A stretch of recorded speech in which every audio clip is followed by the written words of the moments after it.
Hi, Miss DeLisa here. Welcome to my virtual classroom. We're on Nearpod, which is the presentation tool that I use in my math class. I can present activities and lessons right directly to our student screens, and it's just a fantastic tool. So you'll get to experience it here tonight as well. Again, I'm Miss DeLisa. I teach 6th grade. It's my 3rd year at Long Branch. I studied at Drexel University. I'm a Leo if you care. My favorite color is blue. Just a little bit of fun information about me. I also have a daughter and a dog. My daughter is studying virtually as well, so I do understand some of the challenges of working and having a daughter at home or child at home studying virtually and keeping up with that. I just want to review some class expectations. So probably what you've seen in all of the other class. Be on time. That's a problem on my 8 a.m. class. So students are coming in 10, 15, 20 minutes, even some people a little bit later than that. So just let your children know the importance of being on time. This will make sure they don't miss any information that they'll need for that class period and also for math. They should be using their real names in all assignments. They should be on mute but ready to talk. We're going to talk a lot in math class, so I want them to get comfortable with coming off of mute. Today I actually had a great experience. A lot of kids were off mute while we were solving problems, and they were kind of guiding me through it instead of me guiding them through it. So that's what we want in math class. The exception is if there's really loud background noises, and we kind of adjust with that. But we want to get the kids a little bit more talking in math class. They should participate in all activities and ask for help when they need it, and complete assignments with their best effort. So helpful tips for them is to find a distraction-free zone if they can. Be close or in a spot that also allows them to get good Wi-Fi. That seems to be a little bit of concern right now as well. If they can plug directly into the router, that would be awesome. Use resources to help them learn and remember. So I will post resources, and they should seek out their own resources, whether it's asking a family member or friend or Googling how to do something. They should be prepared to work, so that means coming with everything that they need, including if they're going to need a drink or anything like that. If they need paper, or they do need paper and pencil, they should come prepared with a notebook if possible, so that they can keep their notes in line with all the practice problems we do. And then just with the mindset we're here to learn. So a lot of times students get frustrated thinking that they have to know something. They don't have to know it, but they just have to be engaged in the process. I understand that it's going to take everyone a different amount of time to learn. So attendance and participation is super important in math. It's essential to learning math. Students who are not attending and not responding to questions when I call their name and not completing activities are missing out on the learning opportunity. And this is happening. A lot of students are showing up with their cameras off. So I can't see when they need help. I can't see if they're engaged. And then I'm calling their name and they're on mute, and they don't unmute, and they don't put in the chat. So I'm not even sure if they're in the class anymore. So just make sure you talk to your children about that concern, and make sure that they understand that if they're going to sit with their camera off, that they have to be ready when their name's called to either come off mute or to engage with the chat. This is the discussion rubric. This is the one thing that's graded. You can find this on my teacher page if you want to read more about it. But it's based off of did not complete, did minimal effort, effective effort, or exemplary effort. So they can receive up to 9 points on their actual post, and then 6 additional points for replying to others, and for a total of 15 points. So you'll see this with many of the other teachers. In math, it's a total of 50 points, broken down by 15 points in our Zoom sessions, 15 points in the discussion, and 20 points in their assignments. So Prodigy, Big Ideas, Edulastic, any projects we do, or types of homework, right? So that's how the grades are broken down. The class structure is due now. They enter into Zoom and they're on Nearpod at the same time. They go on Nearpod and they start engaging in the information that's on the slide. So it's going to check in what we previously learned, and they should be able to apply that knowledge. This gives me the opportunity to see if they've retained the information or if they need additional learning opportunities. Then we'll do lessons followed by activities. Students have opportunities to work together. They get an exit ticket, which assesses how much they learned in that learning segment.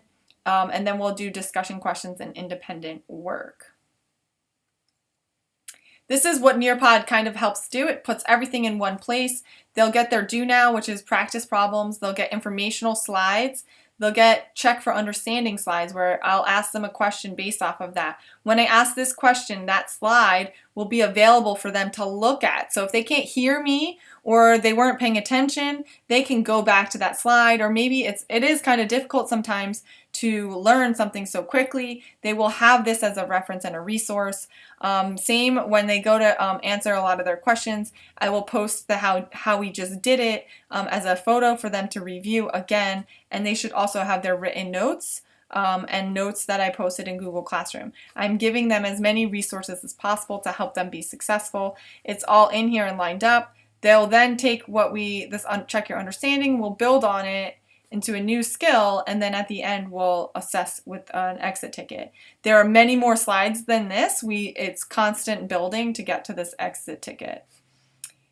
And the activities are built in and I can see them in real time. This is what you want to know if you have a child with work that's missing, right? So right on the left side of, first go in Google Classroom, ask your child to log in, go to classwork, go to the week they're missing the work, go to the week, once you click that, it'll bring you here, you can see the heading, and then you can see we have the discussion questions, always this icon, makeup slides, week's assignments, and the chapter notes that we're working on.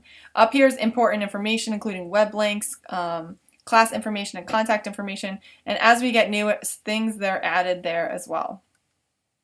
When you expand this, you can see it breaks down the week's points. So this is your 30 points for the week. It includes big ideas and Nearpod, and they're linked there for the students. So make it as simple as possible to find it. I do share notes with the students with a table of contents. We're currently learning multiplication. So if you go to the multiplication section, I also include other videos they can watch to learn more information, and then there's notes about what we did in class. So that is available always to the students, and they can use that in class. We should be encouraging the students to become a little bit more independent in 6th grade. Check the parent portal. They can get a student portal for any work that's missing. They should complete all assignments, and they should seek additional help if needed. So again, with the cameras off, I can't even see their facial expression. I can't see if they're not writing. I can't see some things that normally in the classroom I could tell they need help. So it's going to be very important for students to express, or parents to express, that their child needs help. They can get extra help with office hours and scheduled video calls. I also will look at their work and identify students who need help, and I'll pull them into small group sessions, which we've already started to do this week. You can stay involved with a healthy mindset about math, so try not to speak poorly about it. I try to build up math for people to understand that it's just about learning it, so taking the time to practice and learn, and I teach that to my students. Actively check parent portal, ask your child about the homework and check it. Say, oh, can I see it? If they say, yes, I did it, ask them to see it. Check if they're understanding the work, so ask them. And if they say no, feel free to reach out to me. Encourage them to use resources on their own, and encourage them to ask me for help. This is my teacher page. So I have been adding recognition for students. I'm going to try my best. It's been a hectic year to update this weekly. So this is a week, last week I assigned 20 Prodigy questions, and these are students who did above and beyond that. So starting at 48, and our top leader had 165 questions answered. I also highlight some students who had some fantastic discussion posts and who worked on the growth mindset Nearpod. Updates are found over here on the left, and then my contact information is here. I will link this information below on YouTube. Stay in the loop, so sign up for Parent Portal. I send routine emails. If you want to get on that list, just reach out to me. Teacher page, which I post all the emails on. Check out Google Classroom every once in a while, and contact me for anything else. Here's my email, and you can use my teacher page for that Google Voice number. Feel a little weird about putting that out on YouTube. If you have any questions or any comments, please feel free to reach out to me. I'm super excited about teaching your children. I hope we have a fantastic year, even if it's the weirdest year of all. And thank you for watching.